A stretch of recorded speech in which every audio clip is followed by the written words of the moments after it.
বিজনীৰ বিধায়ক অজয় কুমাৰ ৰায়ৰ সংবাদমেল 1975 চনৰ 25 জুন তাৰিখে কংগ্ৰেছৰ তদানীন্তন প্ৰধানমন্ত্ৰী ইন্দিৰা গান্ধীয়ে জৰুৰীকালীন অৱস্থাৰ ঘোষণা কৰা সেই কলা দিনৰ ওপৰত সংবাদমেল বিধায়ক অজয় কুমাৰ ৰায়ৰ সংবিধান প্ৰণেতা ডক্টৰ ভীমৰাও আম্বেদকাৰ স্বাধীনতা সংগ্ৰামী ভাৰতীয় নাগৰিকৰ মৌলিক অধিকাৰ আৰু সংবাদ মাধ্যমৰ মৌলিক অধিকাৰ খৰ্ব কৰা সেই দিনটোক ভাৰতীয় জনতা পাৰ্টিয়ে কলা দিন হিচাপে পালন কৰি আহিছে তেওঁ কয় যে কংগ্ৰেছে ভাৰতীয় সংবিধানক তুষ্ট তাচ্ছিল্য কৰাৰ অধিকাৰ কোনে দিছিলে আজিৰ তাৰিখতো কংগ্ৰেছ নেতা ৰাহুল গান্ধী আৰু গৌৰৱ গগৈয়ে হাতত এখন ৰঙা কিতাপ লৈ বিজেপিয়ে সংবিধানক শেষ কৰিছে বুলি কয় তেওঁলোকৰ এই কাৰ্যৰ প্ৰতিবাদ কৰিছো সেই সময়ত ভাৰতীয় নাগৰিকে প্ৰতিবাদ কৰিব নোৱাৰিছিলে সংবিধানৰ পদমৰ্যাদা ধুলিচ্ছেদ কৰি দিছিলে সংবাদ মাধ্যমক প্ৰচাৰ চলাবলৈ দিয়া নাছিলে প্ৰশাসনকো নিজাববীয়াকৈ ব্যৱহাৰ কৰিছিল তেওঁলোকে 1975 চনৰ সেই দিনটোৰ কথা মনত পেলাওক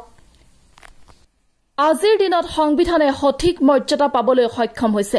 ভাৰতীয় নাগৰিকে প্ৰকৃততে মৌলিক অধিকাৰ পাবলৈ সক্ষম হৈছে গতিকে ৰাহুল গান্ধী আৰু গৌৰৱ গগৈয়ে সংবিধানৰ ওপৰত বিজেপিক দোষাৰোপ কৰাৰ কাৰ্যক ধিক্কাৰ জনাইছো প্ৰকৃততে কংগ্ৰেছেহে ভাৰত মাতৃক বিশ্বৰ বুকুত নতশিৰ কৰিবলৈ প্ৰয়াস কৰিছিল আশা কৰো ভাৰতীয় নাগৰিকে কংগ্ৰেছৰ সেই কলা দিনৰ কথা বুজি পাব নিউজ ডেস্ক ৰিপোৰ্ট NR24 75 চনৰ 25 জুন তাৰিখে আমাৰ তদানীন্তন প্ৰধানমন্ত্ৰী প্ৰয়াত ইন্দিৰা গান্ধী সেই শাসনকালত সেই সময়ত সেই 25 জুন তাৰিখে যি আমাৰ জৰুৰীকালীন অৱস্থা ঘোষণা কৰি ভাৰতীয় সংবিধানক আৰু ভাৰতীয় সংবিধান প্ৰণেতা বি.আৰ. ডক্টৰ আম্বেদকাৰক আৰু ভাৰতীয় স্বাধীনতা সংগ্ৰামীসকলক বা ভাৰত মাতৃক যি অপমান কৰিলে আৰু আমাৰ ভাৰতীয় নাগৰিকসকলৰ যি মৌলিক অধিকাৰ সংবাদ মাধ্যমৰ যি মৌলিক অধিকাৰ আমাৰ বিভিন্ন ৰাজনৈতিক অৰাজনৈতিক দলসকলৰ যি মৌলিক অধিকাৰ সেই মৌলিক অধিকাৰক খৰ্ব কৰালৈ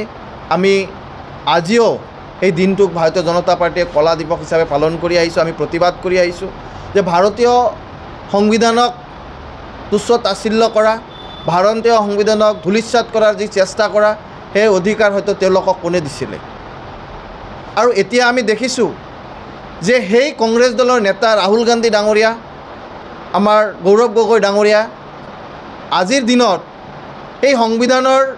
নামত সংবিধানৰ দৰে এখন ৰঙা কিতাপ হাতত লৈ বিভিন্ন ঠাইত ঘূৰি ফুৰিছে আৰু কৈছে যে ভাৰতীয় জনতা পাৰ্টিয়ে সংবিধানক শেষ কৰিলে নিশেষ কৰাৰ প্ৰচেষ্টা ভাৰতীয় সংবিধানক কৰি আছে ভাৰতীয় জনতা পাৰ্টি তাৰে প্ৰতিবাদত আজি তেওঁলোকক ধিক্কাৰ জনাইছোঁ তেওঁলোকে এবাৰ মনত কৰক সেই 1975 চনৰ 25 জুন তাৰিখৰ কথাটো যে ভাৰতৰ কোনো নাগৰিকেই এটা প্ৰতিবাদ কৰিব পৰা নাছিলে সাংবিধানিক যি পদমৰ্যাদা আছিলে তাকো ধূলিচ্ছাদ কৰি দিছিলে সংবাদ মাধ্যমকো তেওঁলোকে কোনো ধৰণৰ প্ৰচাৰ চলাবলৈ দিয়া নাছিলে একমাত্ৰ তেওঁলোককে প্ৰচাৰ চলাব দিছিলে যিসকলৰ তেওঁলোকে কংগ্ৰেছ দলে স্ক্ৰিপ্ট লিখি দিছিলে যি সংবাদ মাধ্যমে প্ৰচাৰ কৰিছিলে তেওঁলোককহে চলাব দিছিলে অন্যথা তেওঁলোকে সেই সময়ত প্ৰশাসনক নিজাববীয়াকৈ তেওঁলোকে ব্যৱহাৰ কৰি পেলাই এই যিসকলে কংগ্ৰেছ চৰকাৰৰ এগেইনষ্টত প্ৰতিবাদ কৰিছিলে তেওঁলোকক মানসিকভাৱে শাৰীৰিকভাৱে অপদস্থ কৰি জেলত ভৰাই থৈছিলে প্ৰায় 1 লাখৰো অধিক মানুহক ভাৰতীয় নাগৰিকক জেলত ভৰাই থৈছিলে সেই সময়ত আমাৰ ভাৰতীয় জনতা পাৰ্টিৰ কিছু জ্যেষ্ঠ নেতা প্ৰতিবাদ কৰাৰ কাৰণে জেলত যাবলগীয়া হৈছিলে আৰু আজিৰ দিনত যেতিয়া ভাৰতীয় সংবিধানত আৰু ভাৰতবৰ্ষৰ প্ৰতিজন নাগৰিকক প্ৰকৃততে মৌলিক অধিকাৰ পাবলৈ সক্ষম হৈছে আৰু সংবিধানে সঠিক মৰ্যাদা পাবলৈ সক্ষম হৈছে তেনে ক্ষেত্ৰত গৌৰৱ গগৈ আৰু আমাৰ ৰাহুল গান্ধী ডাঙৰীয়াই আমাৰ ভাৰতীয় জনতা পাৰ্টিৰ ওপৰত কুৱেশ্যন তুলিছে যে আমি সংবিধান শেষ কৰিছোঁ আমি সংবিধানক মৰ্যাদা দিছোঁ আমি ভাৰতীয় নাগৰিকসকলৰ মৌলিক অধিকাৰ ৰক্ষা কৰাৰ কাৰণে চেষ্টা কৰি আছোঁ আৰু আমাৰ যিসকল সংবাদ মাধ্যম আছে তেওঁলোকৰ স্বাধীনতা পাবলৈ সক্ষম হৈছে ঠিক তেনেকুৱাকৈ আমি আমাৰ ভাৰতীয় জনতা পাৰ্টিয়ে আজিও কাম কৰি গৈ আছোঁ